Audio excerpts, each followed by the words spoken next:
आज का हमारा टॉपिक है large cap, mid cap, small cap.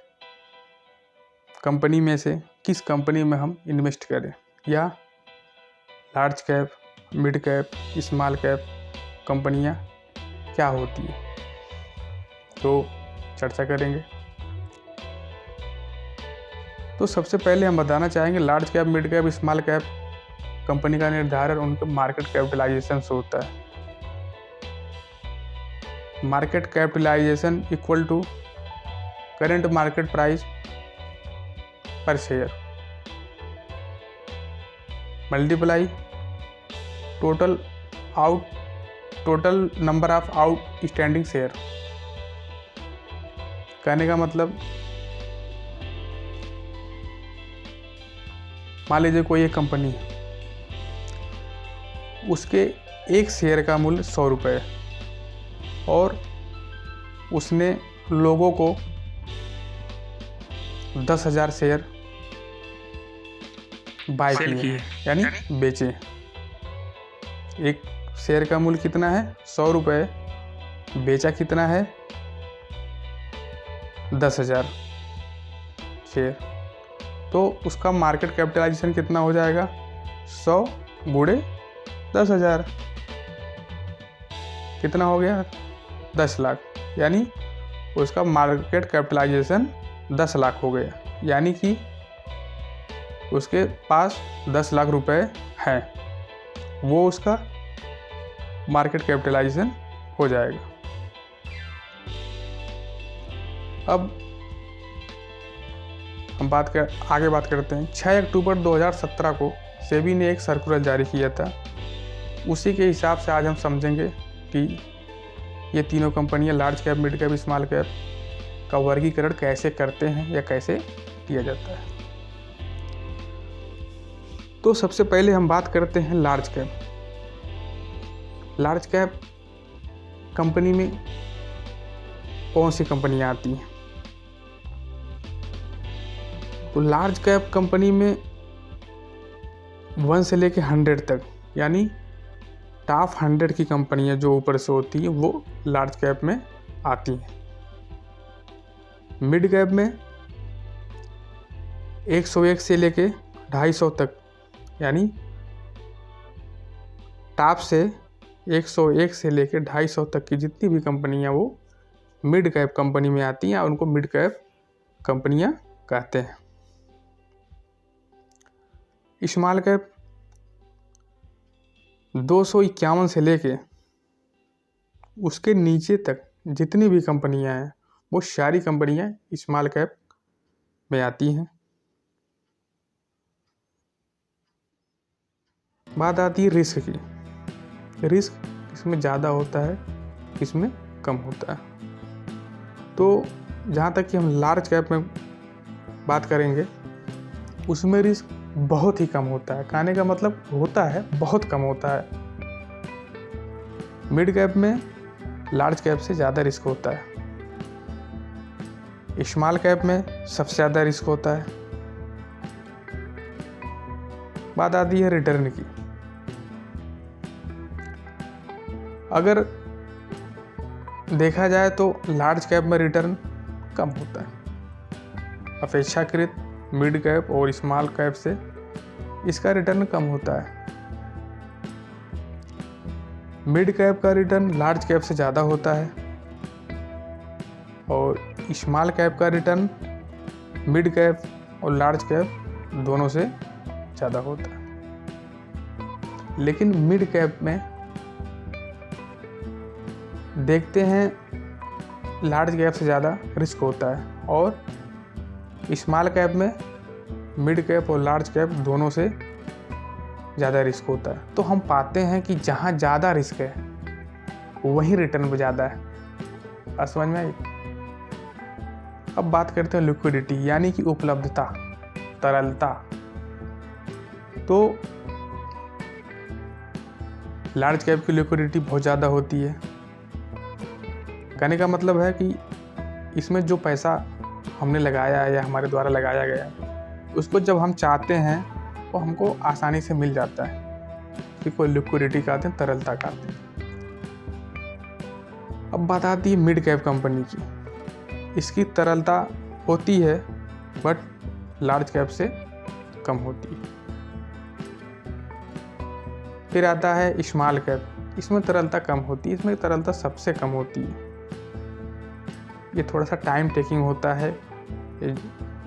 कोई ज़रूरी नहीं कि जब हमको काम आए तो तुरंत ही हम मतलब ये हमको लिक्विडिटी फार्म में उपलब्ध हो जाए, यानी नकदीकरण हो जाए। इसका होता है, बस थोड़ा सा टाइम टेकिंग होता है। अब बात करते हैं उतार चढ़ाव की।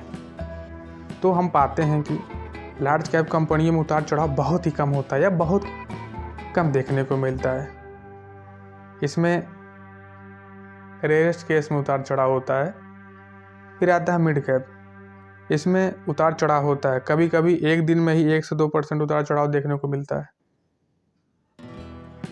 फिर स्मॉल कैप में हम देखते हैं इसमें 5 से 7% का उतार चढ़ाव एक दिन में कभी कभी देखने को मिल जाता है।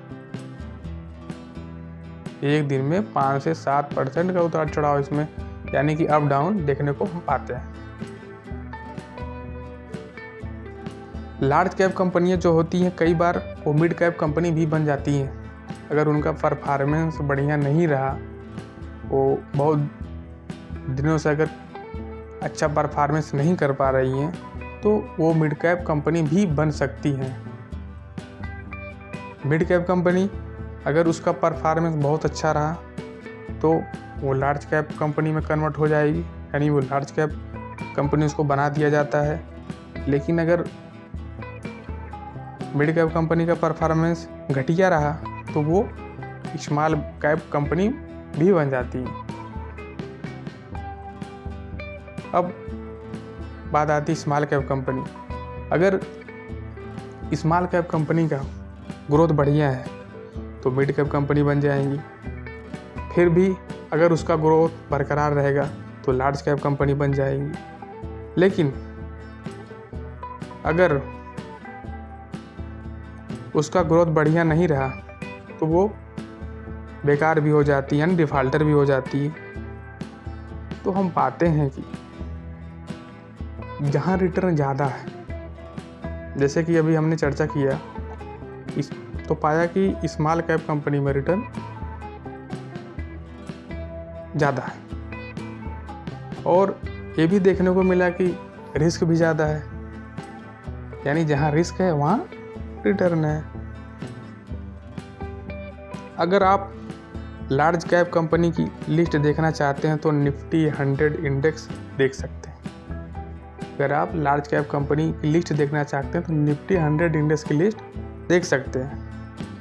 मिड कैप स्टॉक की पूरी लिस्ट आपको निफ्टी मिड कैप 150 इंडेक्स में देख सकते हैं। निफ्टी मिड कैप 150 इंडेक्स में देख सकते हैं। स्मॉल कैप स्टॉक की पूरी list Nifty small cap 250 index में देख सकते हैं। अब बात करते हैं किस में इन्वेस्ट किया जाए। तो हम पाते हैं कि अगर हमारा इन्वेस्टमेंट, या अगर हमको इन्वेस्टमेंट 5 साल या 5 साल से ऊपर का इन्वेस्टमेंट करना है तो हम किस में जा सकते हैं? स्मॉल कैप में जा सकते हैं और मिड कैप में जा सकते हैं। कहने का मतलब, अगर मान लीजिए हमारे पास पैसा है, अगर हम उसको इन्वेस्ट पे लगाना चाहते हैं, यानी पैसे से पैसा बनाना चाह रहे हैं, तो हम स्मॉल कैप को प्रेफर कर सकते हैं और मिड कैप को। लेकिन अगर हमें 3 साल या 3 साल से कम, 2 साल, 1 साल के लिए कोई इन्वेस्टमेंट करना है तो हम लार्ज कैप कंपनियों में अपना पैसा लगा सकते हैं। अगर ऐसा हम एक अपनी धारणा बनाते हैं, सिद्धांत बनाते हैं, तो हमको लॉस देखने को नहीं मिलेगा। रेयरेस्ट चांस है कि हमको कभी लाभ देखने को मिलेगा। तो ये मेरी आपसे रिक्वेस्ट है कि अगर आप मिड कैप कंपनी या स्मॉल कैप कंपनी में पैसा इन्वेस्टमेंट करना चाह रहे हैं तो कम से कम आप 5 साल के लिए या उसके ऊपर के लिए अगर समय है तो आप इन्वेस्टमेंट करिए। नो डाउट आपको बहुत अच्छा रिजल्ट या बहुत अच्छा रिस्पांस, बहुत अच्छा रिटर्न देखने को मिलेगा। बट अगर आप 3 साल या 3 साल से कम समय, 2 साल या 1 साल के लिए आपको इन्वेस्टमेंट करना है तो आप लार्ज कैप कंपनी की तरफ जा सकते हैं। ये बहुत सेफ रहेगा। हमें आशा है कि मेरे द्वारा दी गई जानकारी आपको अच्छी लगी होगी और जो जानकारी मेरे द्वारा दी गई वो आपको काम आएगी। धन्यवाद।